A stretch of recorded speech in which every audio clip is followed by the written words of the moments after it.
श्याम वंदना, राधे श्याम वंदना, अंजलि के लाल को तो बार बार वंदना, अंजलि के लाल ना को बार बार वंदना।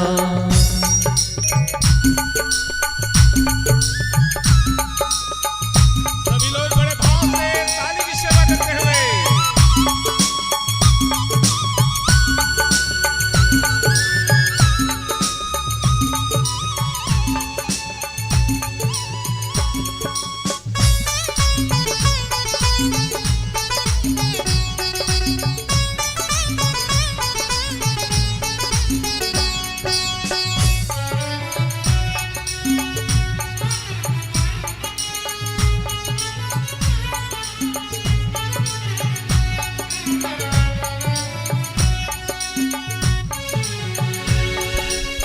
राम जी की वंदना, लखन जी की वंदना, राम जी की वंदना, लखन जी की वंदना, ओ राम जी की वंदना, लखन जी की वंदना, राम जी की वंदना, लखन जी की वंदना, कौशल्या के नंदना को बार बार वंदना, कौशल्या के नंदना को बार बार वंदना, सीताराम वंदना, राधे श्याम वंदना। सभी भक्त ताली के साथ सेवा भाव प्रदान करते हुए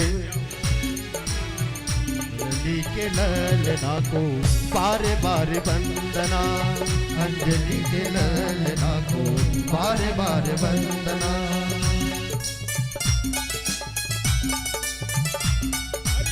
बड़े भाव से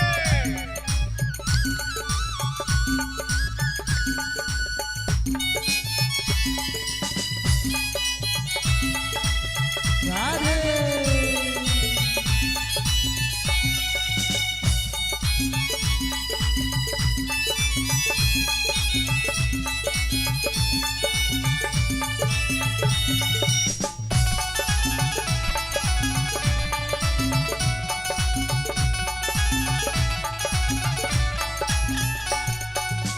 शिव जी को वंदना, गौरा जी को वंदना, शिव जी को वंदना, गौरा जी को वंदना, शिव जी को वंदना, गौरा जी को वंदना, शिव जी को वंदना, गौरा जी को वंदना, सीताराम वंदना, राधे श्याम वंदना, सीताराम वंदना, राधे श्याम वंदना, सीताराम वंदना, राधे श्याम वंदना, सीताराम वंदना, राधे श्याम वंदना, अंजलि के ललना को बार बार वंदना, अंजलि के ललना को बार बार वंदना।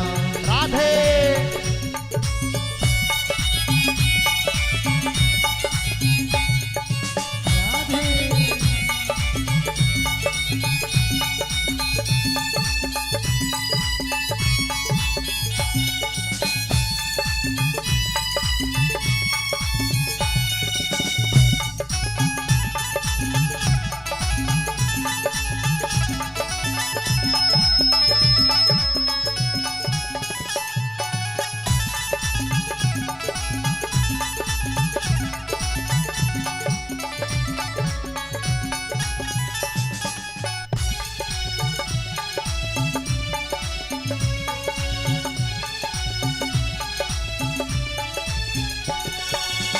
संतों को वंदना, भक्तों को वंदना, संतों को वंदना, भक्तों को वंदना, ओ संतों को वंदना, भक्तों को वंदना, संतों को वंदना, भक्तों को वंदना, कीर्तन प्रेमियों को बार बार वंदना, कीर्तन प्रेमियों को बार बार वंदना, सीताराम वंदना, राधे श्याम वंदना, सीताराम वंदना, राधे श्याम वंदना, अंजलि के ललना को बार बार वंदना, अंजलि के ललना को बार बार वंदना, अंजनी के ललना को बार बार वंदना। सीताराम वंदना, राधे श्याम वंदना, सीताराम वंदना, राधे श्याम वंदना, अंजनी के ललना को बार बार वंदना, अंजनी के ललना को बार बार वंदना। सीताराम वंदना, राधे श्याम वंदना, सीताराम वंदना, राधे श्याम वंदना, बार बार वंदना, के ललना को बार बार वंदना,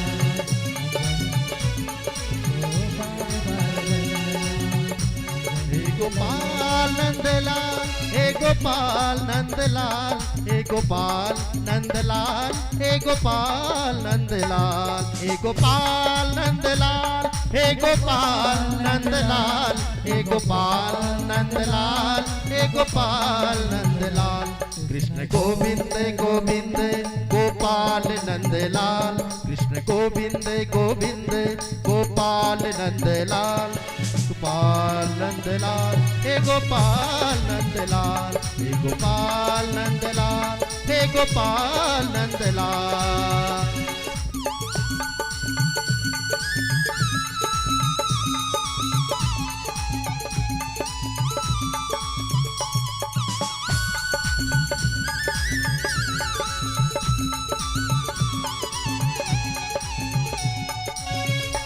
हे गोपाल नंदलाल, हे गोपाल नंदलाल, हे गोपाल नंदलाल, हे गोपाल नंदलाल।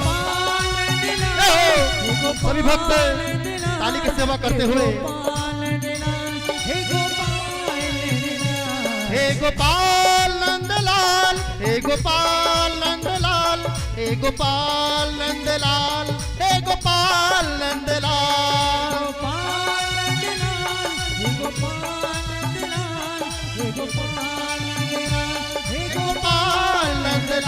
कृष्ण गोविंद गोविंद गोपाल नंदलाल, कृष्ण गोविंद गोविंद गोपाल नंदलाल, कृष्ण गोविंद गोविंद गोपाल नंदलाल, कृष्ण गोविंद गोविंद गोपाल नंदलाल। हे गोपाल नंदलाल, हे गोपाल नंदलाल, हे गोपाल नंदलाल, हे गोपाल नंदलाल।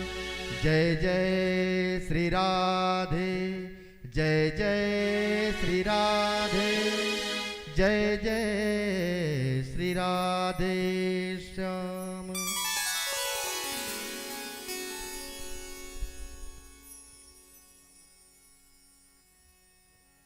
नारायणं नमस्कृत्यं नरं चैव नरोत्तमं देवीं सरस्वतीं व्यासं ततो जयमुदीरये।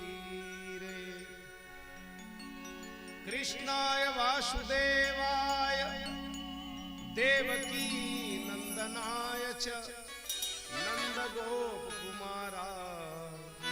गोविन्दाय नमो नमः।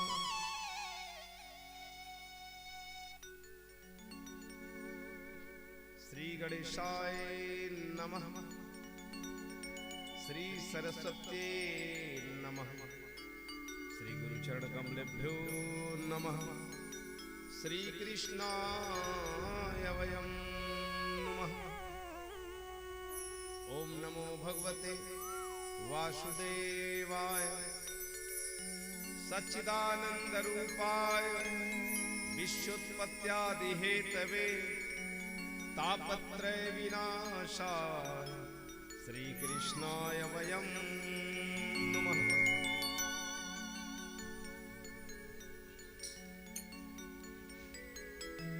अखिल ब्रह्मांड नायक परात्पर परब्रह्म परमात्मा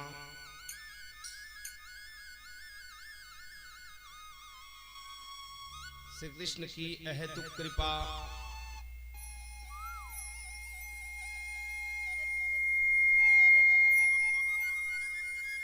पितरों के आशीर्वाद से माता पिता की कृपा से यह श्रीमद्भागवत महापुराण का आयोजन, जिसमें आप सभी यह शाही स्नान करने के लिए पधारे हुए हैं। मौनी अमावस्या का पावन पर्व, तो जितने भी आप मातृशक्ति भक्ति स्वरूपा मेरी माताएं, भगवत स्वरूप संत स्वरूप मेरे भाई बंधु, विप्रजन, चेतन अचेतन सभी वह प्राणी, और जो मेरे मुख्य श्रोता हैं, जिसके निमित्त में जो श्रीमद्भागवत महापुराण का आयोजन किया जा रहा है, मुख्य श्रोता आप सभी संत मूर्तियों को हम व्यासपीठ से सादर प्रणाम करते हैं। और यह तमर परिवार की ओर से जो अपना कल्याण करते करते लोक कल्याण, गांव का भी कल्याण हो जाए, इसलिए यह भागवत का आयोजन किया जा रहा है।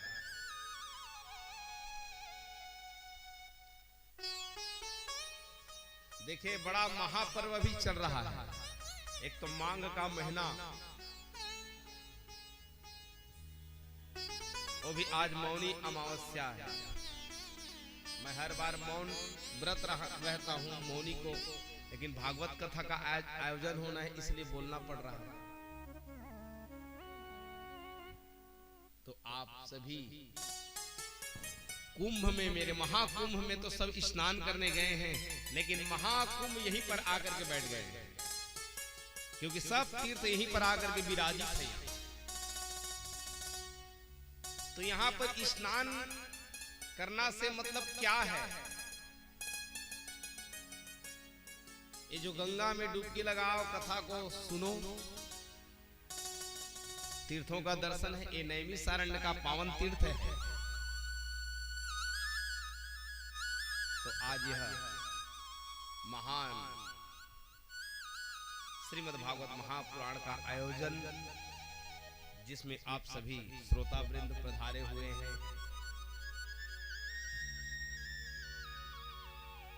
मेरे शास्त्र में एक बात को ध्यान देना,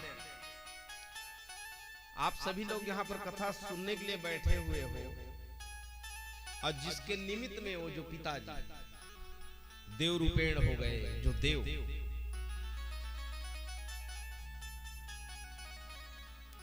सागर की जो बूंदे हैं, सागर में ही जाकर के समाहित हो जाती है। ध्यान देना,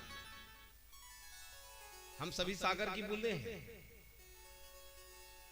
जैसे आकाश से गिरा हुआ जो जल होता है, समय आने पर समुद्र में समाहित हो जाता है। आकाश प्रीतम तोयम यथा गच्छति सागरम, वैसी सबको यहां जो यहां आया है, सबको जाना पड़ेगा। एक बात को नोट कर ले,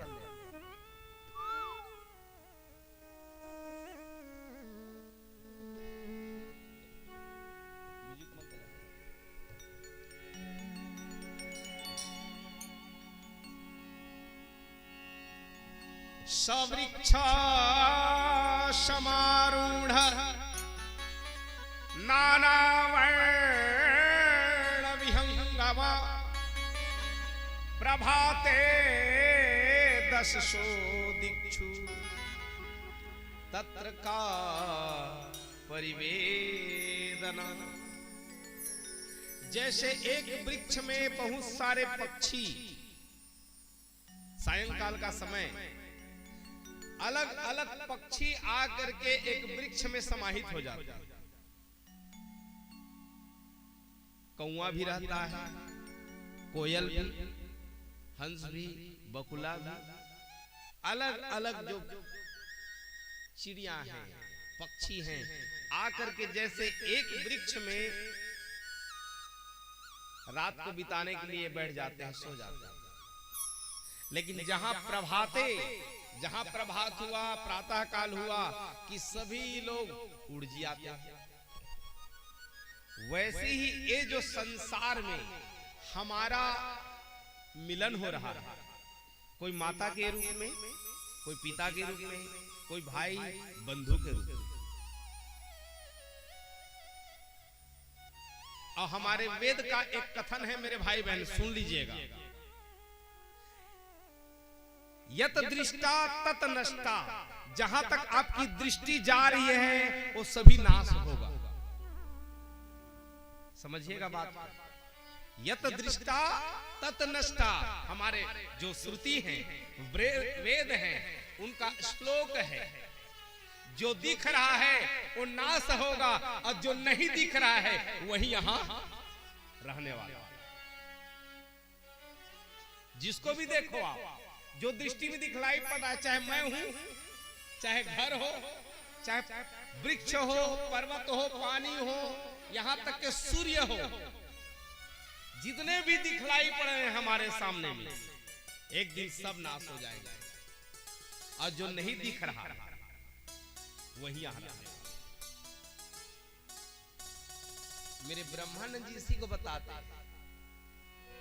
दिन दिन काल सभी को खावे, अब तो चेत गंवार, मनवा सोचे समझ कर देख ले रे, नश्वर सब संसार। ये नश्वर है संसार। ये संसार क्या है? World is the breeze. Fatehpur में उर्दू में एक लिखा हुआ है, जिसको इंग्लिश में ट्रांसलेट किया गया है, जिसको उसका अर्थ है वर्ल्ड इज द ब्रिज। संसार एक पुल है। संसार एक क्या है? पुल है। पुल में कभी भी घर बनाने का प्रयास मत करना। पुल में से वहां पर देखो, नदियों को देखो, पक्षियों को देखो, नजारा देखो और वहां से गुजर जाओ। वैसे ही ये संसार एक क्या है? पुल है। World is the bridge. संसार एक पुलिया है। यहां कोई रहने वाला नहीं है, यहां गुजरने वाला है। यहां सबको जाना पड़ेगा। जोगी जहां है, पंडित जय है जंगम ज्ञानी। चाहे बड़े बड़े विद्वान हो, पंडित हो, ज्योतिषी के जानने वाला हो, चाहे बड़े बड़े डॉक्टर हो, ऑपरेशन करने वाला हो, वो न तो अपने बच्चे को बचा सकता है, न पंडित अपने बच्चे को बचा सकता है। जाना सबको है। तो हमारा हितवा कौन है? हमारा मितवा कौन है? हमारा महाप्रसाद कौन है? हमारा सगा कौन है? हमारा सगा केवल एक ही है, जिसका नाम है परम आत्मा।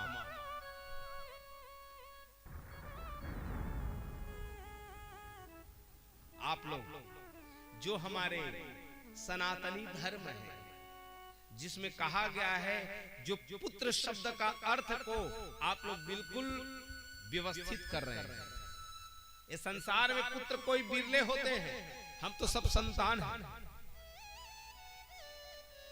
पुत्र का कितना बढ़िया नाम है, पुण्य नरकस्य त्राणेन इति पुत्र। जो पुण्य नामक नरक से अपने माता पिता को जाने से उबार दे, उसी का नाम पुत्र। अब पुत्र का धर्म क्या होना चाहिए? सबसे पहला माता पिता की सेवा करना। अरे कुंभ स्नान मान लो चले जाओ, ये तो स्नान सदियों बाद आया है, लेकिन यदि आपने कभी माता पिता की सेवा नहीं की, उनके आंख के आंसू को कभी नहीं पोंछे, यदि एक बार नहीं 1000 बार कुंभ का स्नान कर लेना, कोई मतलब नहीं। वो मालगुजार आदमी है जिसके पास माता पिता होता है। हम लोग सोचते हैं ये माता पिता की सेवा करने से क्या फल मिलेगा? अरे मूढ़, माता पिता की सेवा करने का अवसर मिला हुआ है, उससे बढ़कर के फल ही क्या हो सकता है? हम लोग थोड़ा ज्यादा एजुकेटेड हैं आजकल। हम लोग यही सोचने लग जाते हैं कि सेवा करने से क्या मिलता है, माता पिता की सेवा करने से क्या मिलता है। अरे अंतिम में जो उसके लिए करो, जीते जी कर लो। तो जो उनकी वाणी से निकला हुआ था देवरूप के देव से कि कभी भागवत की कथा हो जाए हमारे आंगन में, हमारे प्रांगण में, वो तो ऐसे स्थिति बनी, सबके भाग्य में भागवत की कथा को सुनने का अवसर नहीं मिलता। ध्यान देना, पांचों भाई पांडव लोग कृष्ण भगवान के साथ थे, लेकिन कभी भागवत की कथा को सुने? भागवत की कथा को कभी नहीं सुने पांचों भाई पांडव, यहां तक कि उसके बेटे लोग नहीं सुन पाए। तो भागवत की कथा को सुनने का सौभाग्य किसको मिला? नाती को मिला। अब सोचिए, नाती को एक कृष्ण की कथा को सुनने का सौभाग्य मिला।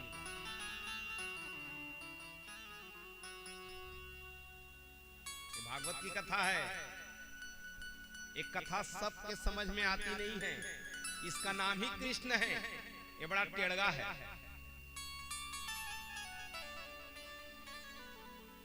बहुत तिरछा आदमी है, न तो ये अपने माता पिता का है और वैसे तो सबका है। देखा जाए ये किसी का नहीं है, सबका है। जो अंधेरे में आया है उसको कौन देख सकता है? रात को 12 बजे जो आया है उसको कौन समझ सकता है? तो मेरे भाई बहन, ये संसार में यदि मिला हुआ है तो एक कृष्ण की कथा हम लोग जाते हैं ना, यहां पर आना, कई लोग तो हमको देखने आए होंगे, ये कहां से आए? कई लोग संगीत को देखने आए होंगे, कई लोग YouTube चल रहा है उसको देखने आए होंगे, लेकिन कथा को सुनने कोई आया। कथा को सुनने मान लो यहां आ भी जाए, आवत एही सर अति कठिनाई। ये तालाब में आना बहुत कठिन काम है, और आ गए हो तो नहाना भी बड़ा कठिन काम। ध्यान देना, ये तालाब के पास आना बहुत कठिन काम। ये तुलसीदास जी बता रहे हैं रामचरितमानस में, आवत एही सर अति कठिनाई, राम कृपा बिन आई न जाए। ये भगवान की कृपा नहीं होगी तब तक आदमी यहां पर आएगा नहीं, और आ भी जाए तो नहा नहीं पाएगा, वो जाड़ लागत रही होगी।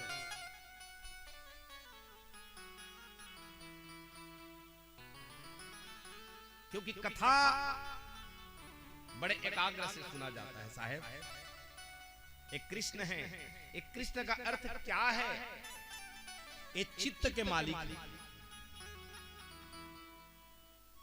ये फिसल जाओगे, जैसे कोई पचरी में जाओगे ना, पचरी में जैसे ही आप अपने पांव को रखोगे वहां पर काई लगा रहता है। जैसे ही पांव को रखोगे कि काई में फिसल गए, गिर गए। वैसे ही परमात्मा जो कृष्ण है, ये किसके स्वामी है? ये चित्त के स्वामी है। इनके लिए चित्त को बहुत ज्यादा मानना पड़ेगा। एक काई लगे है, जो कृष्ण की कथा है ये सबके समझ में नहीं आने वाली है। हम लोग तो सोच बस कृष्ण की कथा भी सुनते हैं, ये क्या किए हैं? चीर हरण किए हैं, अनेक प्रकार से गोपियों के साथ में रास रचाए हैं, बस ये वाला स्थिति को देखते हैं। लेकिन इन्होंने क्या किया है? 7 दिन की कथा में आप लोग सुने गए, इन्होंने क्या किया है? इसके जैसा आज तक कोई ना तो दुख पाया है ना पाएगा। इसके जैसा कोई ना तो दुख पाया है ना पाएगा। इसके जीवन में यदि देखा जाए तो दुख ही दुख है। कोई बच्चा जन्म ले और माता पिता से बिछुड़ जाए, सोचिए कितना बड़ा दुख है। और उसके बाद 6 दिन का हो जाए, पुतना आ जाए उठा के ले जाए, और उसके बाद आ जाए गाड़ा पटनी गिर जाए, हवा उड़ा के ले जाए, इसके पग पग में तो दुख पाया है, सुख पाया है। पूरा कृष्ण के चरित्र को देख लेना, ये सुख नहीं पाया है, लेकिन कभी रोया भी नहीं, ये हंसा है। यदि कृष्ण की कथा को थोड़ा सा डीप में जा करके आप लोग सुनिएगा या समझिएगा तो समझ में आएगी कि कृष्ण क्या है, ये कृष्ण तत्व क्या है। केवल हम बाहर बाहर को देखते हैं। तो ये जो कृष्ण है चित्त के मालिक, जब तक ये चित्त को क्लीन नहीं करोगे तब तक ये कृष्ण कथा में फिसल जाओगे। जैसे शेरनी का दूध उसको कांच के थाली में रखा जाए तो फट जाए, दूध तांबे के थाली में रखा जाए तो फट जाए, चांदी के थाली में रखा जाए तो फट जाए। शेरनी के दूध के लिए दो पात्र चाहिए, या तो स्वयं शेरनी का बच्चा उसको पचाने की क्षमता रखता है, या उसके लिए सोन का कटोरा चाहिए। वैसे वैसे पात्र में ठहरने वाला नहीं है, नहीं तो फट जाएगा। ऐसे ही जो कृष्ण की जो कथा है उसके लिए पात्र चाहिए, ये पात्र चाहिए। जब तक ये पात्र क्लीन नहीं होगा, मान लो अचार का डब्बा है, उसको पानी में थोड़ा धो दो और दूध को रख दो, रखाएगा? फट जाएगा। वैसे ही कृष्ण की कथा है, जब तक एक पात्र को, एक खोपड़ी को एकदम क्लीन नहीं रखोगे तब तक एक कथा समझ में आने वाली नहीं है। एकांत होकर एक कृष्ण को समझना पड़ेगा। तो जो पुत्र का जो धर्म है, सबसे पहले तो माता पिता की सेवा करना, उनके लिए पिंड इत्यादि करना, और तीसरा जो धर्म बताया गया है उसके लिए कथा वार्ता सुनना चाहिए, ब्राह्मण को दान देना चाहिए। तो आप लोग आज अपने पिता के वचन को निभाने के लिए आपके वाणी में कृपा हुई, उन्हीं का आशीर्वचन हुआ, जिसके कारण आज ये भागवत की कथा का आयोजन आपकी इस प्रांगण में, इस आंगन में हो रहा है। तो धन्य है ओ मां। आपका कुल कब पवित्र होता है?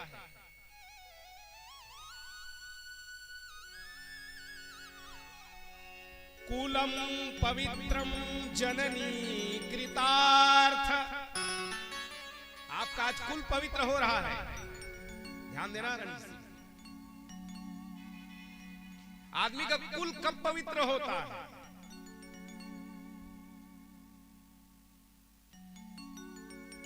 मेरे शंकर भगवान पार्वती माता को बताते हैं, सो कुल धन्य उमा सुनु, जगत पूज्य सुपुनीत, श्री रघुवीर परायणा, जेहि नर उपज विनीत। तो कुलम पवित्रम जननी कृतार्थ। आज एक कुल पवित्र हो रहा है, आज वो मां पवित्र हो रही। एक कोख कब पवित्र होता है? मां का। मां अपने आप को इठलाए मत, उसका बेटा मिनिस्टर बन जाए, इंजीनियर बन जाए, डॉक्टर बन जाए, ये बहुत बड़ी बात नहीं है। उसका बेटा यदि कोई बहुत बड़े पद में पहुंच जाए, ये बहुत बड़ी बात नहीं। मां का कोख तो तब पवित्र होता है, ये सुमित्रा कहते हैं, पुत्रवती युवती जग सोई, रघुपति भगति जासु सुत होई। जिसका बेटा यदि भगवान का भक्त हो जाए, मां, किसी का भी बेटा यदि मां का, यदि भगवान का यदि भक्त हो जाए, कृष्ण का भक्त हो जाए, राम का भक्त हो जाए, शिव का भक्त हो जाए, तब समझना वो मां का कोख आज शुद्ध हो रहा है। नहीं तो जन्म तो दिए लेकिन उसका कोई महत्व नहीं। कुलम पवित्रम जननी कृतार्थ। ये जो पृथ्वी माता है आज इठला रही है। कैसे इठला रही है? जितने आप लोग यहाँ पर बैठे हुए हो, कथा को सुनने के लिए आए हुए हो, तो अपने आप को कृतार्थ मान रही पृथ्वी माता। ओहो, धन्य है, धन्य है यह परिवार कि आज भागवत का आयोजन हो रहा और सभी आकर के मेरे वक्ष स्थल पर बैठ रहे हैं। ये अपने आप को धन्य मान रहे हैं। कुलम पवित्रम जननी कृतार्थ वसुंधरा भाग्यवती चतेन। और यहां तक के स्वर्गास्थितानाम पितरोपि धन्य। और यहां तक के आपके स्वर्ग में जितने स्थित पितृलोक हैं, वो सभी लोग बार बार आशीर्वाद दे रहे हैं, जाओ दोनों पुत्रों। कितना बढ़िया हमारे लिए, क्योंकि ये भागवत का आयोजन पता नहीं हुआ है कि नहीं हुआ, लेकिन आज हमारे पता नहीं वो कौन से योनि में गए हैं, तो आज हमको गति देने के लिए ये श्रीमद् भागवत महापुराण का आयोजन करा रहे हो। बारंबार वहां से पुष्प की वर्षा हो रही है। ये जितने स्वर्ग में स्थित आपके पितृ देवता हैं, दादा दादी परदादा, जितने सब के सब जो अकाल मृत्यु में चले गए, सब के सब आज आशीर्वाद दे रहे हैं। तो यस्या कुले तिष्ठति राम भक्त, जिनके कुल में एक यदि भक्तवान पुत्र हो जाता है, वो कई कुलों का उद्धार कर देता है। भैया ये सामान्य नहीं है, भागवत की कथा। मृत्यु तो आएगी ही आएगी, इसमें दो मत की बात ही नहीं है, आएगी। हम धीरे धीरे कहां जा रहे हैं? मृत्यु की ओर तो जा रहे हैं। अब मृत्यु से भागवत की कथा सुनने से ये मत समझिएगा कि मेरे को वैकुंठ मिलेगा कि मेरे को स्वर्ग मिलेगा। भागवत कथा सुनने से क्या मिलता है? हम लोग यही गलतफहमी रहते हैं कि ये स्वर्ग मिलता है कि वैकुंठ मिलता है। इसी गलतफहमी में रह करके हम लोग भागवत सुनते हैं। न तो भागवत सुनने से वैकुंठ मिलेगा, न स्वर्ग मिलेगा। तो भागवत सुनने से क्या मिलेगा? भागवत सुनने से आत्म तत्व का ज्ञान होता है। मैं कौन हूं, कहां से आया हूं, मेरे को कहां जाना है।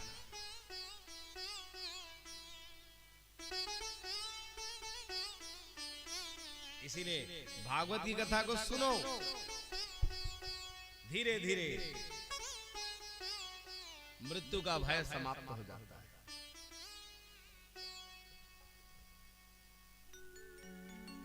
क्योंकि पल का ठिकाना नहीं है। हम कल के बारे में सोचते हैं। जब कभी भी अवसर मिले तो भागवत की कथा को सुन लो, जहां कहीं पर भी हो जाए सुनो। क्योंकि तीन चीजें बड़ी मुश्किल से मिलती हैं भैया। दुर्लभम त्रिविदेवे देवानुग्रह हेतुकम मनुष्यत्वम मुमुक्षत्वम महापुरुष संश्रय। तीन चीजें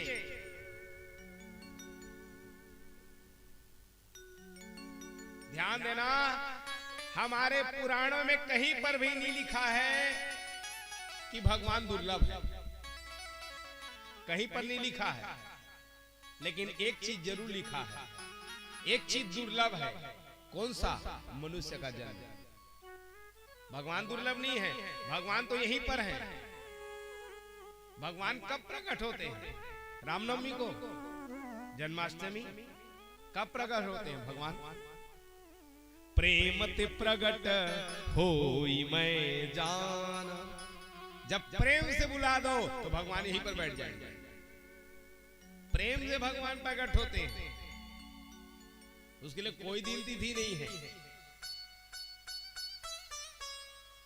इसलिए दुर्लभ है तो केवल एक है, क्या? मनुष्य का जन्म। दुर्लभ भगवान नहीं है। दुर्लभम त्रिवी देवे, मेरे शंकराचार्य जी बताते हैं दुर्लभ है तो तीन है। पहला दुर्लभम त्रिवी देवे देवानुग्रह है तुकम मनुष्यत्वम मुमुक्षत्वम महापुरुष संश्रय। हम लोग सोचने लग जाते हैं ये मनुष्य का जो जन्म मिला हुआ है बस ऐसे ही मिला है, खाओ पियो मौज करो मर जाओ। हम लोग यही समझते हैं, बहुत लोग वही समझते हैं यहां आए हैं तो क्या भक्ति करना, क्या पूजा करना। यावम जीवेत सुखम जीवेत ऋणम कृत्वा घृतम पीवेत। जब तक जियो उधार ले लेके घी को पियो, क्योंकि अंत में तो मरना ही है। उससे अच्छा है काहे भजन करना। हमारा जन्म इसलिए नहीं हुआ है आए खाए पिए मर जाए, इसके लिए जन्म नहीं है। अब अभी के बच्चे लोग सुन लेना, बिना भक्ति के विद्या विधवा है। कितना भी पढ़ाई कर लेना, कितना भी पीएचडी कर लेना, लेकिन यदि आप में भक्ति नहीं है तो विद्या कैसी है? विधवा है। ये मैं नहीं कह रहा, मेरे तुलसीदास जी कहते हैं भगत हीन गुण सब सुख ऐसे लवन बिना बहु व्यंजन जैसे। फॉर्चून का तेल डाल देना, एवरेस्ट का मसाला डाल देना, बढ़िया बढ़िया जीरा दालचीनी तेज पत्ता बढ़िया बढ़िया मसाला डाल के सब्जी को बनाना और उसके बाद सर्विस दे देना। परोस दा होला खवैया कई बेच करी कौन बना है आज के साग ला। कैसे का समस्या है? सब तो बढ़िया डाले हैं, एमन नून डाले न भुला गए। कितना बढ़िया फॉर्चून का तेल डाले हो, मसाला डाले हो, कितना बढ़िया सब्जी बना, लेकिन नमक नहीं डाला तो स्वादहीन हो गया। ऐसे ही कितनी भी पढ़ाई कर लेना, यदि आप में भक्ति नहीं है तो विद्या कैसा है? बिना नमक के। तो मेरे भाई बहन, ये मनुष्य का जन्म मिला हुआ है, केवल खाने पीने के लिए नहीं है। आए हो कुछ ऐसा करके चले जाओ, हम कितना बड़ा पूंजी बनाएंगे, कितना खेत बनाएंगे, कितना महल बनाएंगे, कोई न तो नाती याद करेगा न बेटा याद करेगा। लेकिन अच्छा काम करके जाओगे तो जब तक यहाँ कोई भी लोग रहेंगे वो फला व्यक्ति द्वारा बनाया गया है, नाम रहेगा।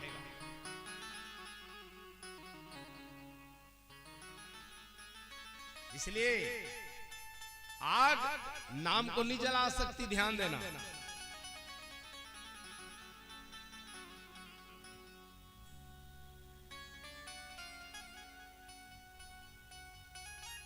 एक आदमी, एक राजा, सुनिएगा गौर से। एक राजा है, उसके 3 बेटे। 3 बेटे का राजा निर्णय नहीं कर पाता है कि मैं कौन बेटे को राजगद्दी को बैठाऊं। तीनों गुणवान हैं, शौर्यवान हैं,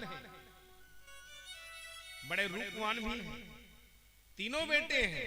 लेकिन वो ये नहीं समझ पाया कि मैं कौन से बेटे को राजगद्दी दूं। नियम तो यही है कि ज्येष्ठ बेटे को दूं, बड़े बेटे को दूं। लेकिन उससे भी गुणवान मंझला था। मंझले की ओर दृष्टि जाती तो उससे भी बड़ा विद्वान, गुणवान, ताकत वाला छोटा बेटा था। अब सोच में पड़ गए राजा, कहे मैं कौन बेटे को मैं राजगद्दी को दूं। दिमाग काम नहीं कर रहा है, विवेक नहीं लगा पा रहे हैं। तुरंत गुरु महाराज के पास गए। गुरु महाराज के पास गए, कहे महाराज विनय किया गया, कहे आप आओ और आ करके मैं निर्णय नहीं कर पा रहा हूं, आप निर्णय करो। कहे कल आऊं। प्रातः काल आते हैं गुरुदेव, तीनों बेटों को बुलवाया गया, कहे बैठो। और तीनों को 100 रुपया को दे दिया गया। कह जाओ ये 100 रुपये को तुम लोगों को तीनों को अलग अलग दे रहा हूं, बड़े को भी, मंझला को, छोटे को। तुम लोग ले जाना और मैं 30 दिन के बाद फिर तुम्हारे महल में आऊंगा। ये महल को इतना भर दो। ये 100 रुपया से कैसे भरोगे अब तुम लोग जानो। 100 रुपया दिया जा रहा है, बड़े को भी दिए, मंझले को भी, छोटे को, तीनों को दे दिया गया। धरता हूं 100 रुपया, 100 रुपया, 100 रुपया। ये 100 रुपया में तुमन काय काय करिया, घर में कतका बढ़िया महल ला भरिया तेला तुमन जाना। जाओ अब मैं 30 दिन के बाद आऊंगा। चले गए गुरु महाराज, राजा अपने महल, बच्चे लोग अपने महल। बड़ा बेटा सोचने लग गया 100 रुपए में क्या खाक आएगा जिसके द्वारा मैं महल को भरूं। अब राजमहल है। सोचने लग गया है 100 रुपए से क्या मैं करूंगा जिसके द्वारा महल को भरा जाए। इसलिए क्या किया, खाया पिया और खत्म कर दिया।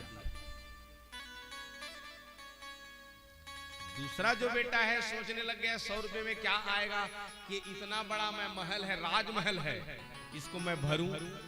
तो क्या किया, जितने कचरा को ला ला करके वहां महल में डंप करने लग गया। सब कचरे, कूड़े कचरे सब को लाते गया और महल के पास ला ला करके ढेर बनाते गया। पूरा महल भर गया। दूसरा ने 100 रुपए का यूज किया। अब तीसरा जो बेटा है, छोटा बेटा है, समझ नहीं पाया, कहे मैं क्या करूं जिसके द्वारा मैं महल को भर दूं। एक दिन बीत गए, 2 दिन, 5 दिन, 10 दिन, 15 दिन, 20 दिन, 25 दिन, 27 दिन बीत गए। ये निर्णय नहीं कर पा रहा है मैं 100 रुपए में कैसे भरूं। 28 दिन बीत गए, बस 2 दिन शेष बचे हैं। अब मैं कैसे मैं महल को भरूं। चला गया कहां, तालाब के पास। मिट्टी को लाया, मिट्टी ला करके बढ़िया मिट्टी का दिया बनाया। अब चूंकि राजा है, राजा का बेटा है, सुंदर सुंदर गार्डन है, वहां चले गए कपास के वृक्ष के पास, कपास के पेड़ के पास। जितने कपास को लाते गया बाती बना दी। अब चूंकि राजा है, गौ माता भी है, घी है, घी को भी लाए, दिए में डाले, बाती बनाए, घी को डाल दिए। गार्डन गए, वहां से सुंदर सुंदर फूल को लाए, मोगरा, गुलाब, चंपा, पारिजात, बड़े बड़े सुंदर सुंदर फूल को लाए। ऐसे करते करते 29 दिन बीत गए। अब आज 30वां दिन आ गया। प्रातः काल बीत गए, संध्या का समय आया। आ गए गुरु महाराज। कहे बताओ, राजा को बुलाया गया। कहे तुम्हारे तीनों पुत्रों को बुलाओ। तीनों पुत्रों को बुलाते हैं। कहे बताओ, मैं 100 रुपया दिया था, उसमें क्या क्या किए हो। कहे गुरुदेव भगवान आप भी बात कर रहे हो, इस 100 रुपये में क्या खाक आता जिसके द्वारा मैं महल को भरता। इसलिए क्षमा करें, मैं 100 रुपये में खा पी करके उड़ा दिया। ठीक। मंझले बेटे को पूछे आप क्या किए हो 100 रुपये से। कहे चलिए महाराज मेरे महल में जा करके देख लीजिए। ले गए मंझला पुत्र, राजा साथ में, गुरुदेव भगवान साथ में। और जैसे ही महल के निकट जाते हैं, कूड़े करकट जितने कचरे भरे हुए हैं, नाक को बंद करके भागते गए गुरु भगवान के। मैं ये बता, तेरे को क्या कहने के लिए बोला था, मैं क्या करने के लिए बोला था, क्या किया है। कहे महल को भरने के लिए आप बोले थे। कहे जितने कचरे को डाला हुआ है, कूड़े को डाला हुआ है, गंदगियों का ढेर पड़ा हुआ है। भागते गए वहां से। ज्येष्ठ पुत्र खाया पिया, मंझला पुत्र कूड़ा करकट को डाला। अब तीसरे पुत्र को पूछने लगे, कहे तूने क्या किया। कहे महल आप चलो और देख लो।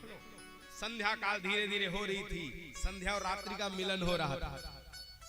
जैसे ही गुरुदेव भगवान गए, राजा गए, तीनों पुत्र गए, महल जगमग जगमग प्रकाशित, राजमहल।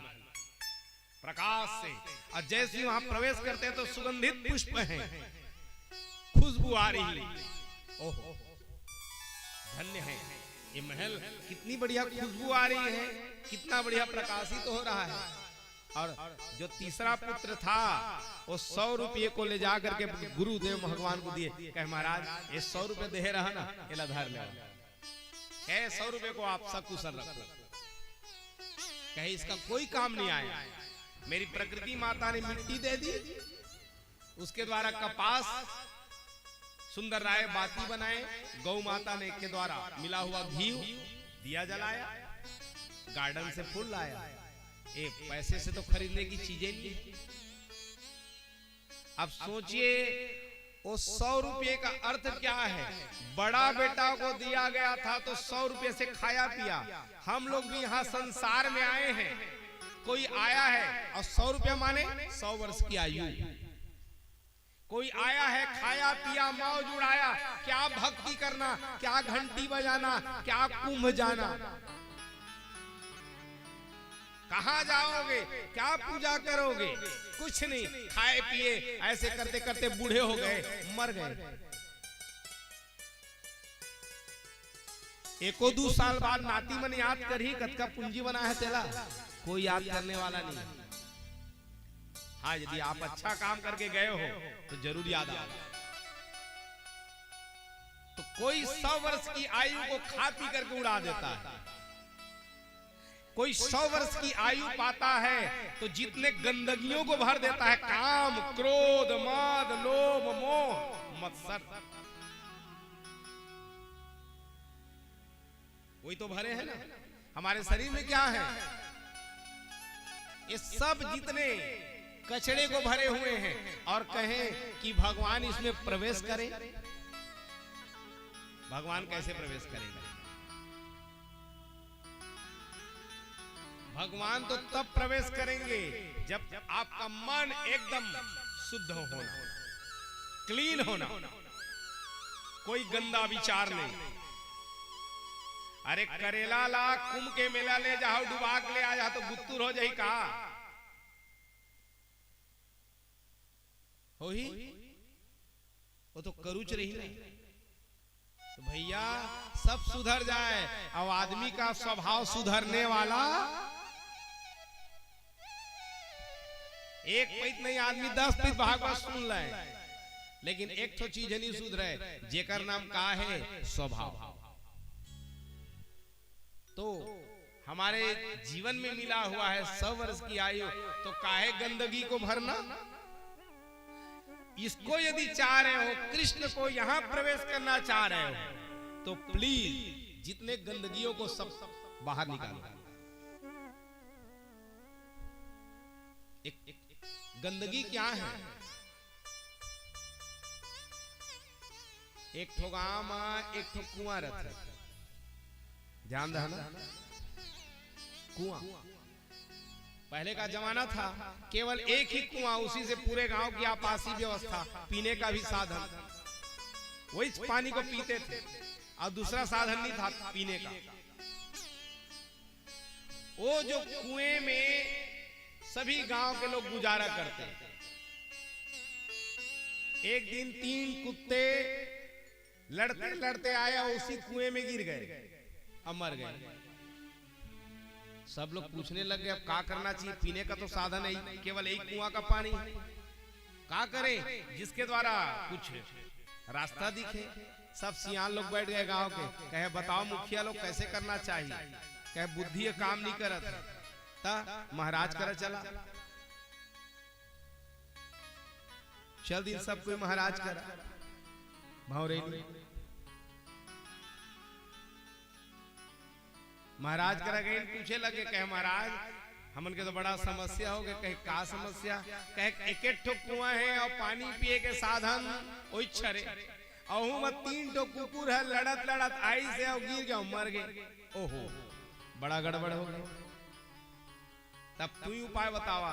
कहीं एक काम करा, जब का पानी में निकाल के फेंक देवा, ओम पंचगव्य डाल देवा, गंगा जल डाला, फूल दूबी डाला, अगरबत्ती धूप बत्ती जला देवा, अब एक काम करिया महाराज मतलब ब्राह्मण भोजन करा दा दक्षिणा दे दा आ तहां बढ़िया पानी ला पीला कहीं बहुत बढ़िया सब चल दिन गांव के मन अब आगे भंवर माल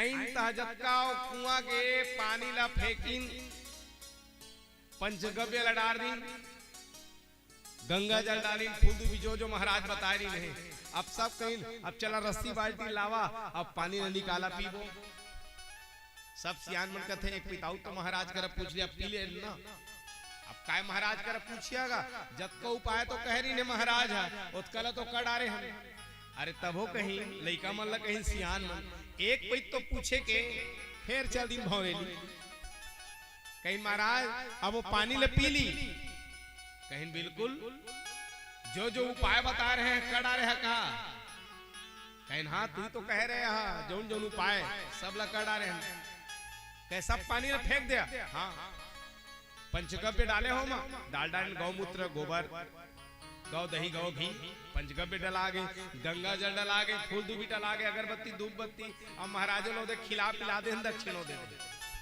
हाँ तो लेवा लेवा पी लेवा जावा अब सब गांव के मन वापिस जाए लगी ओतके बेर महाराज अब पूछते सब का डारे है ना फिर पीछू में हाँ महाराज अबे बतावा और कुकुर ला निकाले है कि नहीं या तू तो बताए चलिए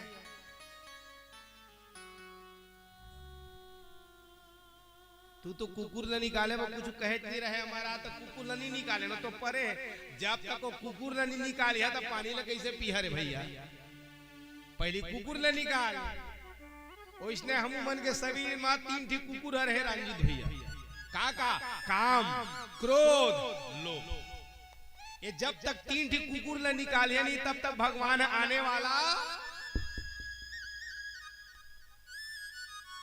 बैठे अगरबत्ती धूप बत्ती कतको कन जला था लेकिन ओ कुकुर है तो मरे पड़े है ना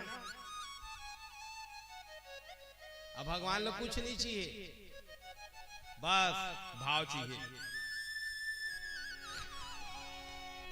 गोविंद तेरी पूजा हमसे न बनी रे गोविंद तेरी पूजा हमसे न बनी रे गोविंद तेरी पूजा हमसे न बनी रे गोविंद तेरी पूजा न बनी रे गोविंद तेरी पूजा हमसे न बनी रे गोविंद तेरी पूजा हमसे न बनी रे गोविंद तेरी पूजा हमसे न बनी रे हमसे न बनी रे हमसे न बनी रे हमसे न बनी रे हमसे न बनी रे हमसे न बनी रे हमसे न बनी रे हमसे न बनी रे हमसे न बनी रे लाल तेरी पूजा हमसे न बनी रे नंदलाल तेरी पूजा हमसे न बनी रे लाल तेरी पूजा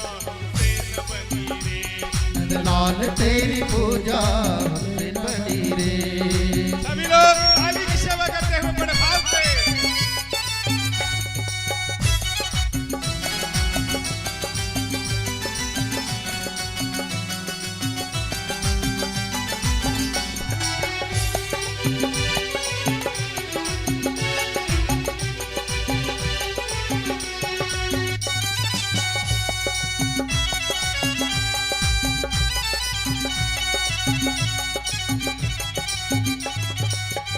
जय हो राधे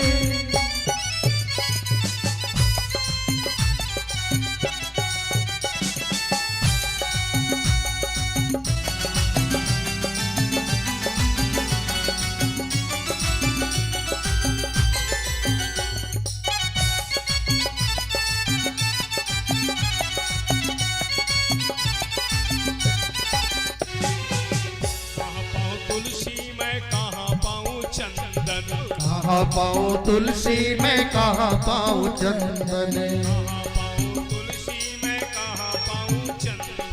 कहाँ पाऊँ तुलसी मैं कहाँ पाऊँ चंदन ओ कहाँ पाऊँ तुलसी मैं कहाँ पाऊँ चंदन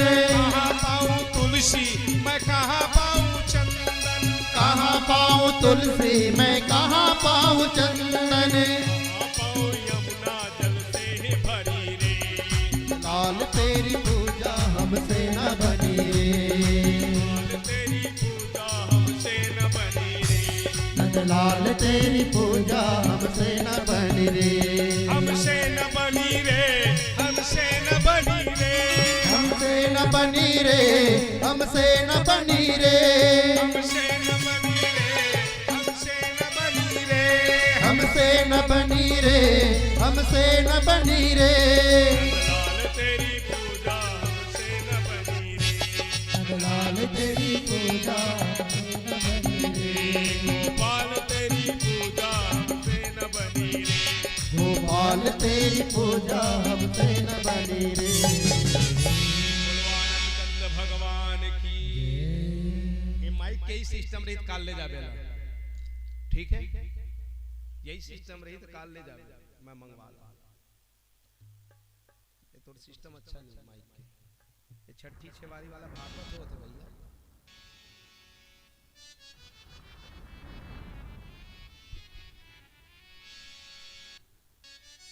काल पूरा सिस्टम रहता है, पूरा चेंज करबे। तो दुर्लभ है तीन चीजें, ना तो मेरे को सुनाई दे रही ना आपको क्लीन।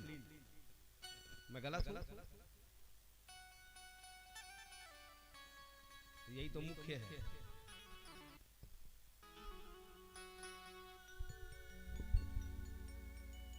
तो तीन चीजें बड़ी दुर्लभ है।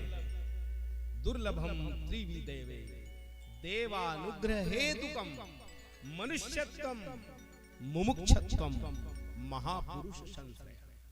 पहला है मनुष्य का जन्म।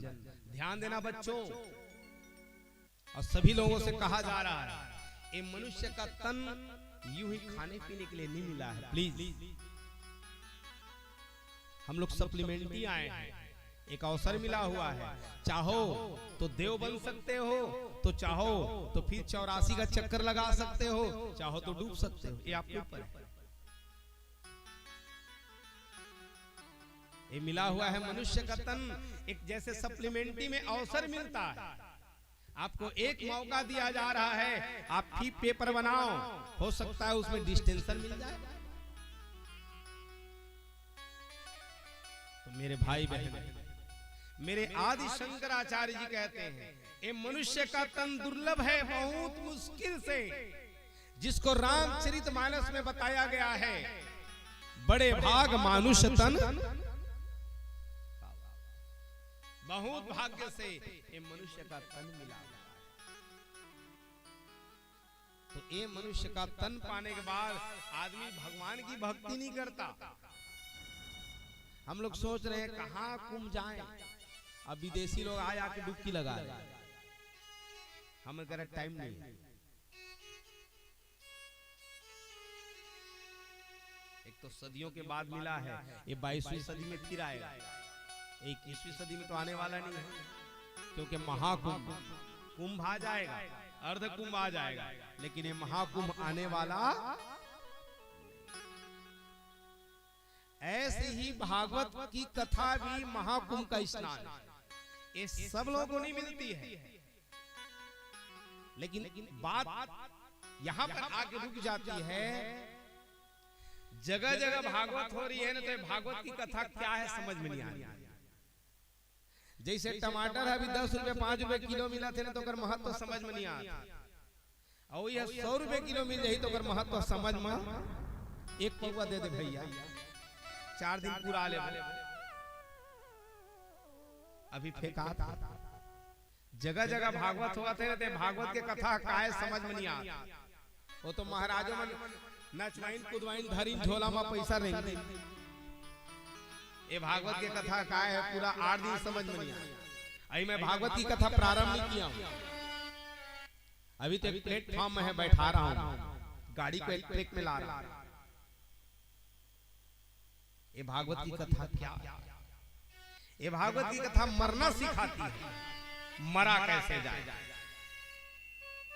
मरण को सुधारा कैसे जाए। रामचरितमानस जीना सिखाती है। हर आदमी चाहता है मैं मुक्त हो जाऊं। अब मुक्त क्या है? मुक्त की व्याख्या क्या है? श्वासों के रहते इच्छाओं का समाप्त हो जाना, उसी का नाम मुक्ति। श्वासों के रहते रहते इच्छाओं का समाप्त हो जाना, कोई इच्छाएं नहीं, उसी का नाम मोक्ष है। अब मोक्ष के लिए बहुत साधन करने की जरूरत नहीं है। मोह माने होता है मोह, मोह माने मोह, अच्छा माने होता है नाश। काहे का नाश हो जाना? मोह का नाश हो जाना, उसी का नाम मोक्ष। दुनिया में सबसे बड़ा शत्रु कौन है हमारा? सबसे बड़ा शत्रु कौन है? सबसे बड़े शत्रु का नाम है मोह। नास्ति मोह समोह रिपुः। रिपु माने शत्रु। नास्ति सबसे बड़ा शत्रु है, उसका नाम है मोह। अजा मोह खत्म, मुक्ति मिल गई। तो आदमी मृत्यु जहां हुआ, मृत्यु का नाम भी मोक्ष है। शरीर से प्राण का निकल जाना मृत्यु है, मोक्ष है। आज कोई जीव इस घर से निकल चुका। देखो कितने बड़भागी हो कि वो पिता के द्वारा और देव रूप के द्वारा देव हैं। उनके निमित्त में आप भागवत सुन रहे हो। अब मेरे तो सबसे बड़े श्रोता तो वही है बाबूजी। आप सबको हमको मिलाने वाला कौन है? वही तो है। यदि वो ना होते तो पता नहीं हम मिल पाते कि नहीं। वो मुक्त हो गए हैं, मुक्ति मिल गई है उनको, लेकिन आज आप पुत्र उनके लिए सुंदर गति मिल जाए, यहाँ फिर आना जाना न हो, इसलिए उपाय करें। क्योंकि पुनरपि जननम पुनरपि मरणम पुनरपि जननी जठरे शयनम ई संसारे खलु दुष्टारे कृपया पारे पाहि मुरारे। इसलिए भज गोविंदम गोविंदम भज मूढ़मते। तो मेरे भाई बहन ये तीन हैं। पहला है मनुष्य। मनुष्य का जन्म बहुत मुश्किल से मिलता है, मिल गया है तो खोना मत। कुछ ऐसा कर लो। अब मैं नहीं कहता हूं कि 24 घंटा माला जप, उसमें ये बड़े बड़े साधुओं संतों के लिए रहने हैं। हम संसारी हैं, हम नहीं कर सकते, लेकिन कुछ मिनट तो कर सकते हैं। कमा रहे हैं किसके लिए? बच्चों के लिए। कमा रहे किसके लिए? पत्नी के लिए। कमा रहे किसके लिए? परिवार के लिए। ये सब पूंजी कमा रहे हो तो घर के लिए, लेकिन कभी कभी एकांत में बैठ करके मनन करना, आप अपने लिए क्या कमा रहे हैं। कभी सोचना बैठे बैठे कि हम अपने लिए क्या कमा रहे हैं, मेरे लिए क्या कमा रहा हूं। जो एक कमा रहा हूं वो वहां मिले। ये पूंजी तो यही रह जाएगा। जिसके लिए घर के लिए कमा रहे हो सब यही। जिसको हर आदमी जोड़ने में लगा है, सबको छोड़ना है, और जिसको छोड़ने में लगा है उसी से अंतिम में जुड़ना। पल्ले पड़ रही है ना बात? जिसको जोड़ने में लगे, घर परिवार भाई बहन बंधु, हर आदमी जोड़ने में लगा है। क्यों? क्योंकि छोड़ना है। और हर आदमी इसको छोड़ने में लगा है। क्यों? क्योंकि अंतिम इसी से जुड़ना है।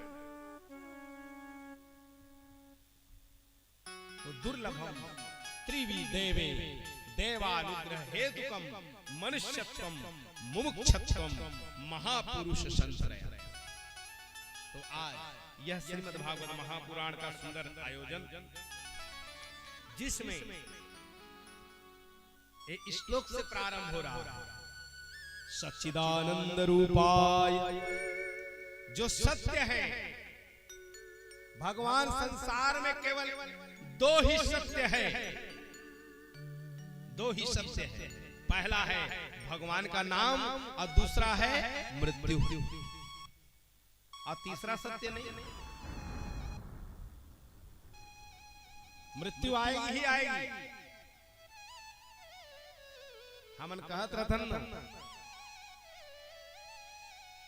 एक सियानी है बिहाव रथे, नवा नवा बहुरिया थे, अब बढ़िया घर में पड़े रहते, लेकिन वो बहुरिया इन्हें तो दुख देहे लग गया होला। और धीरे धीरे सियानी ने एकदम सियान हो गई। रोज भगवान कर विनोद रथे, हे भगवान मोला मार डालते तोरो कर ठौ ठिकाना नहीं का यमराज, मैं हो मरा थावा, एको दिन महू मर जाते, यमराज त ले तो जा मोला, का भारी दुख पात। रोज उसने कहत रहे। एक दिन यमराज घूमत घूमत आ गए, बूता करत रहे कोठा में, रोज बूता करवाए बहुरिया, वो सास बिचारी रोज बूता करवाए, जावा बूता कहे तक खाए मिली। एक दिन कोठा में बढ़िया रोज बूता करत रहे, और रोज उसने पूछत रहे, हे यमराज मोरो बठौ ठिकाना तो नहीं है जगह, मोरो बते को ठीक जगह ला दे दे। यमराज रोज पुकारे। एक दिन यमराज आ गए, माता कौन तई तो बलात रहे, तई यमराज आ गए।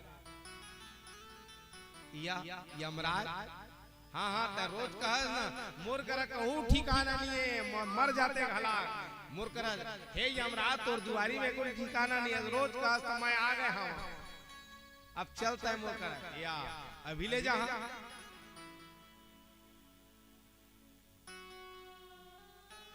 या तब आए हैं तो ले जाए जो पढ़ी ना, एक काम कर, आए हैं एक काम कर, ए झौहर अब और जाता।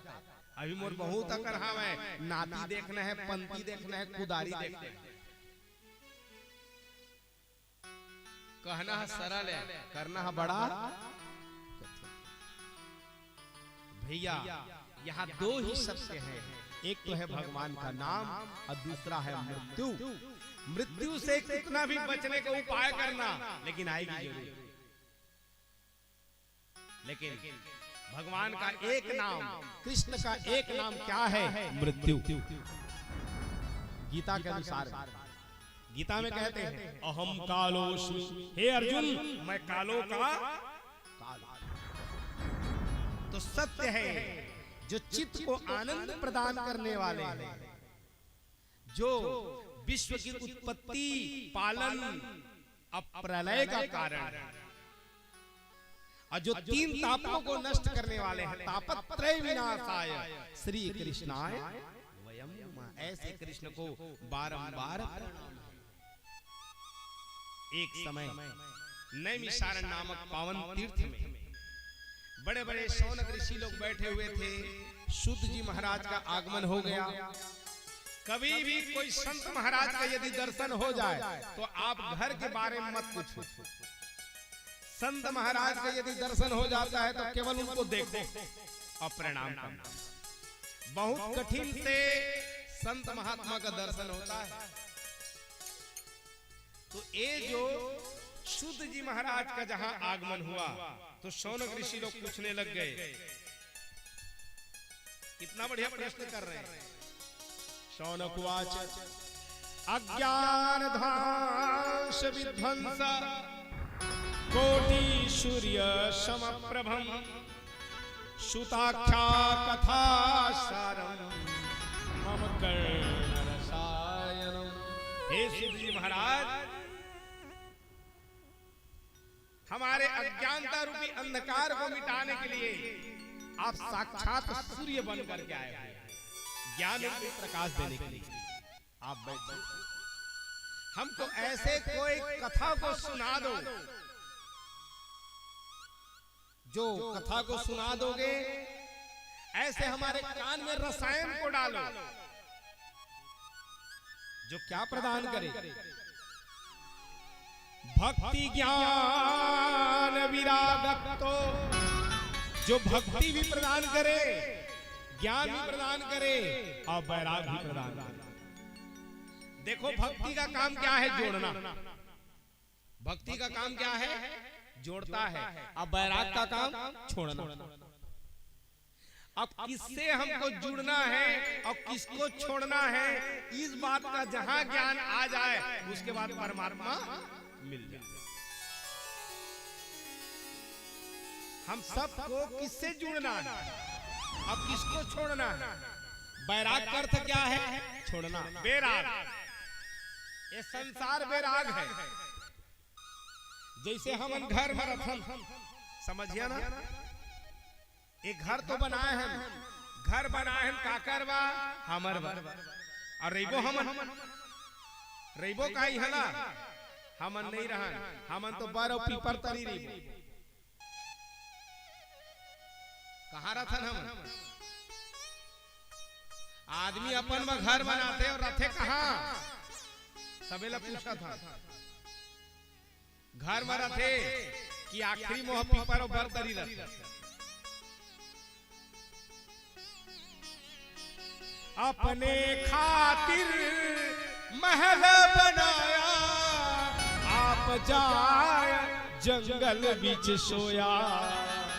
अपने खातिर महल बनाता है और अपना जाके जंगल में सो जाता है।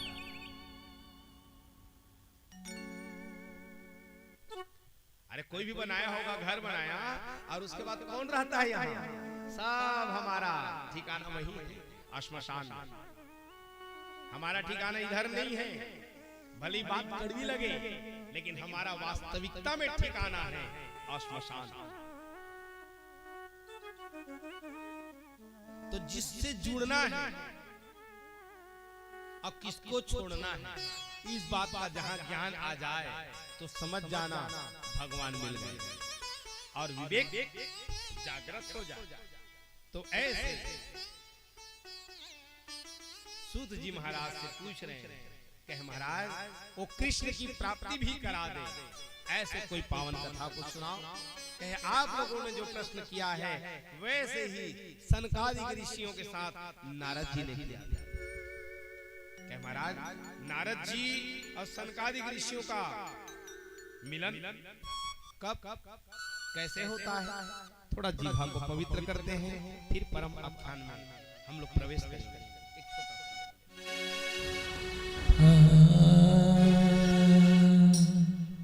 आप लोग आरती की तैयारी भी कर लिए रहिए।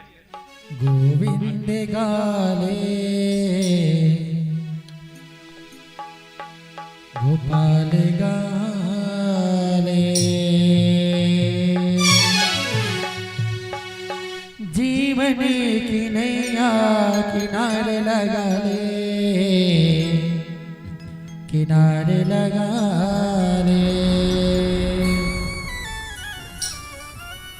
गोविंद गाले गोपाल गाले, गोविंद गाले गोपाल गाले, गोविंद गाले गोपाल गाले, गोविंद गाले गोपाल गाले, जीवन की नैया किनारे लगा ले, ओ जीवन के नैया पार लगा ले, पार लगा ले। गोविंद गाले गोपाल गाले, गोविंद गाले गोपाल गाले। सभी लोग ताली की सेवा करते बड़े भाव से। आरी जा रहे हैं। बोलिए माता बिहारी लाल की।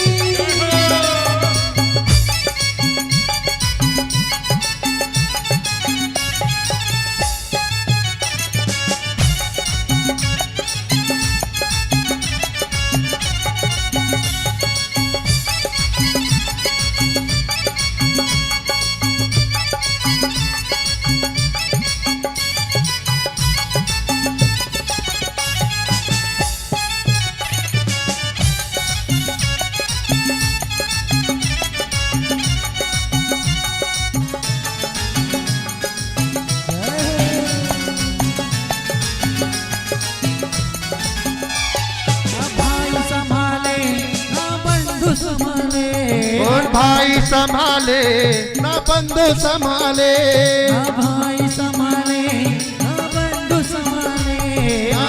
भाई संभाले ना बंधु संभाले। ध्यान देना इस बात ये को। सब करेंगे तुझे हम के हवाले। कोई काम पड़ने वाला नहीं, न तो भाई संभालेगा न बंधु संभालेंगे, एक दिन सब उसके हवाले कर देंगे। इसीलिए ना भाई संभाले ना बंधु संभाले। ना भाई संभाले ना बंधु संभाले। ना भाई संभाले ना बंधु संभाले। ना भाई संभाले ना बंधु संभाले। ये सब करेंगे तुझे हम के हवाले, हम के हवाले। राधे। ये सब करेंगे तुझे हम के हवाले, हम के हवाले। गोविंद गाले गोपाल गाले, गोविंद गाले गोपाल गाले। राधे।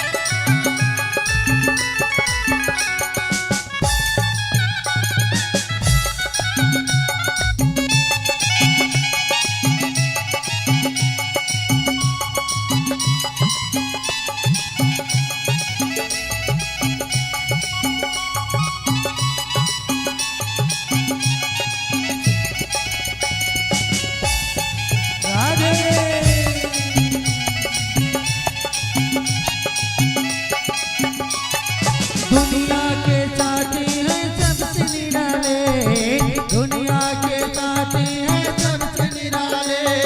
दुनिया के साथी हैं सबसे निराले, दुनिया के साथी है सबसे निराले।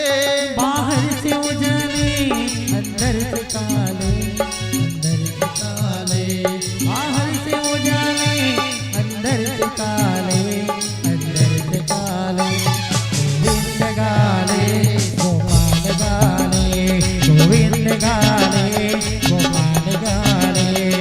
जीवन की नैया किनारे लगा ले, किनारे लगा ले। ओ जीवन की नैया किनारे लगा ले, किनारे लगा ले। गोविंद गाले गोपाल गाले, गोविंद गाले गोपाल गाले। गोविंद गाले गोपाल गाले, गोविंद गाले गोपाल गाले, गोविंद गाले गोपाल गाले। जय जय श्री राधे, जय जय श्री राधे श्याम। तो एक समय बद्री का आश्रम, नारद जी सनकादिक ऋषियों के मेल मुलाकात हुई। सूत जी माता आ रहे हैं शौनक ऋषियों, ध्यान देना, कथा प्रारंभ हो रही है नैमिषारण्य। नैमिषारण्य मतलब क्या है? निमि माने होता है चक्र, अरण्य माने होता है जंगल।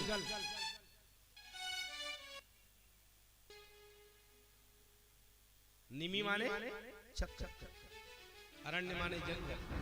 एक समय जितने बड़े बड़े संतों को एकांत वासा करने का हुआ, ब्रह्मा जी के पास जाकर के कहे कि महाराज हमको एकांत वासा करना है, ध्यान करना है, इसलिए आप स्थान बताओ। ब्रह्मा जी के मन के द्वारा एक चक्र की उत्पत्ति हुई। कहे ये चक्र जहां पर जाकर के स्थिर हो जाए, गिर जाए, वहीं जाकर के ध्यान करना। तो ये निमि मन के द्वारा चक्र उत्पत्ति हुई।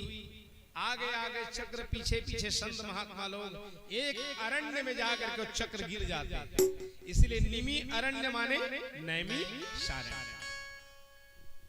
यही नैमिषारण्य जिसमें सूत जी बैठे हुए शौनक ऋषियों को बता रहे हैं कि सनकादिक और नारद जी की मेल मुलाकात हुई। अचानक नारद जी के मन की रेखा को पढ़े, चिंतातुर हुए। कहे महाराज आपकी मस्तक की रेखा बता रही कि बड़े चिंतातुर हो, क्या बात? कहे क्या करूं, मेरे मन में बड़ा ही एक प्रश्न है कहे कैसा प्रश्न? एक जो है आकाशवाणी हुई कि सत्कार्य करो, सत्कर्म करो। कहे सत्कर्म करो। एक कैसे अचानक आपके मन के द्वारा सुनाई पड़ी आकाशवाणी। कहे क्या करूं मैं, अनेक अनेक तीर्थों का भ्रमण करते करते, सभी क्षेत्रों का भ्रमण करते करते अचानक एक समय वृंदावन के पावन तट पर पहुंचा।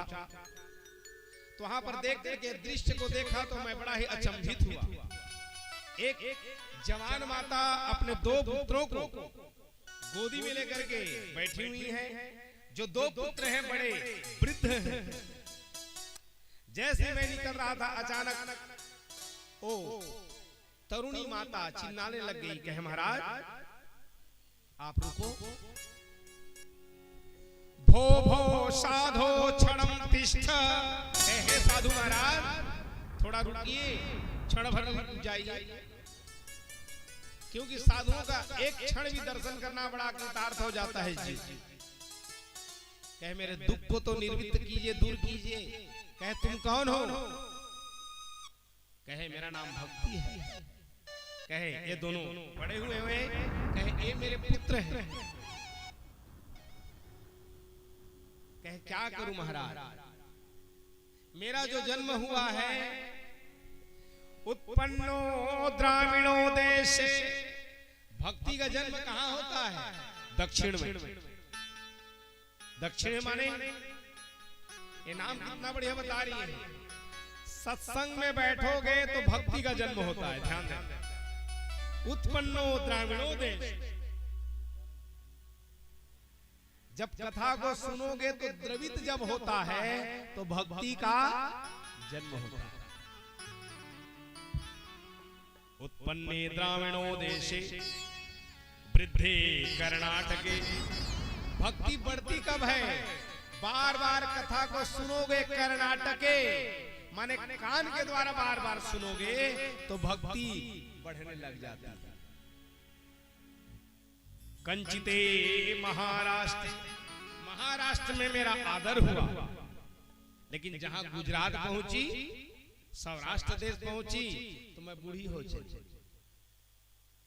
लेकिन वृंदावन में आई तो मैं जवान हो गई। लेकिन मेरे दोनों पुत्र हैं ज्ञान और वैराग्य, ये बूढ़े हो गए।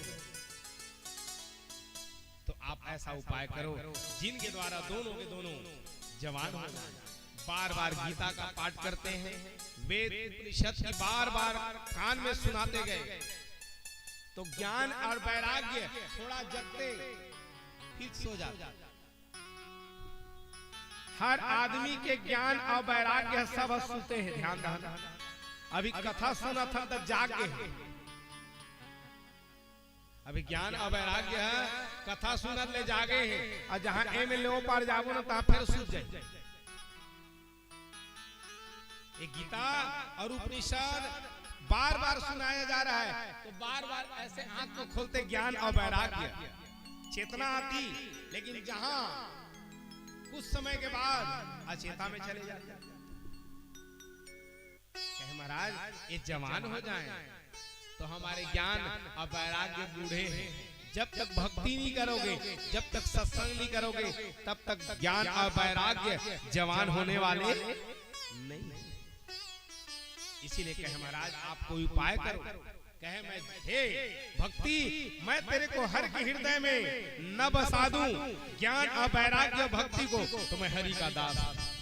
इसीलिए विचरण करते करते सब क्षेत्र में गए, सभी पंडितों से पूछा गया, लेकिन कोई उपाय नहीं बता पाए। अचानक आकाशवाणी होती है सत्कर्म करो। इस सत्कर्म की व्याख्या को सब पूछे, उसको भी कोई नहीं बता पाए।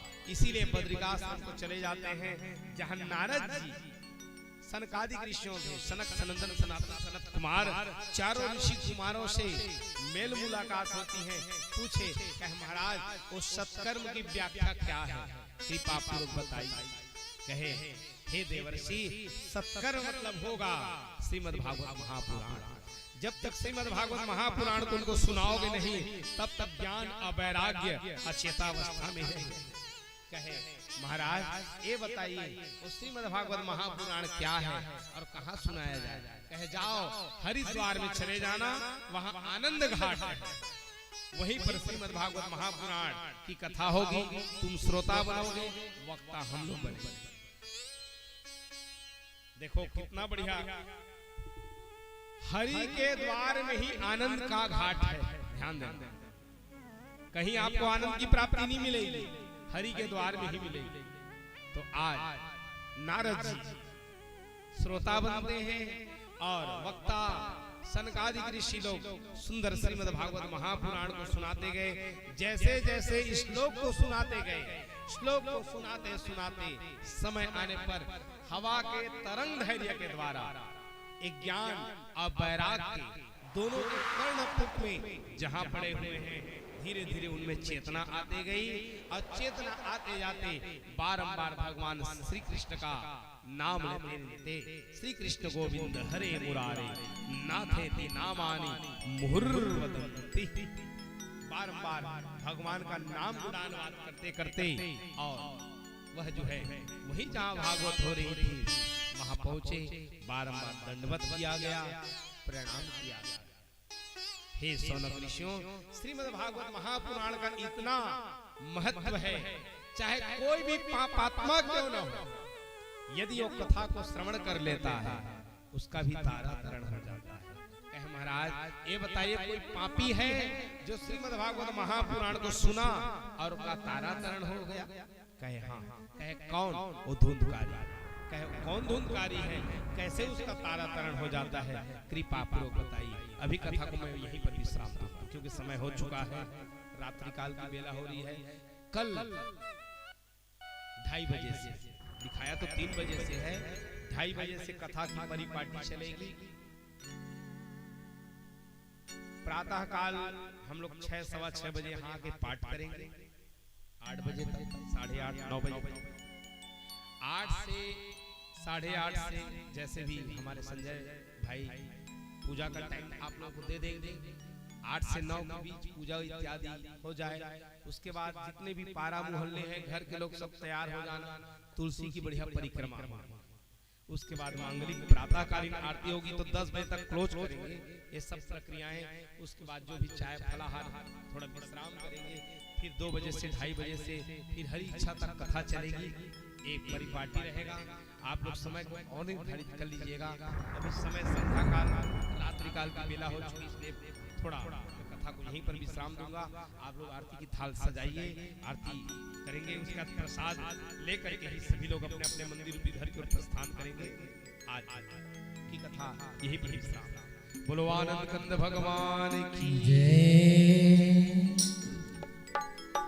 जय जय श्री राधे।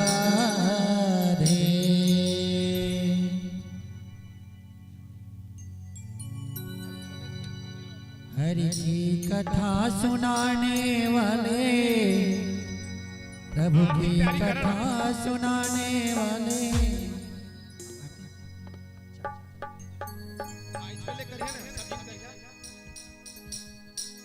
बोलिए भागवत भगवान की जय। कल से प्रयास करेंगे सभी घर से आरती की थाल ले लेकर के आएंगे, माताएं बहनें सभी लोग अपने अपने घर से।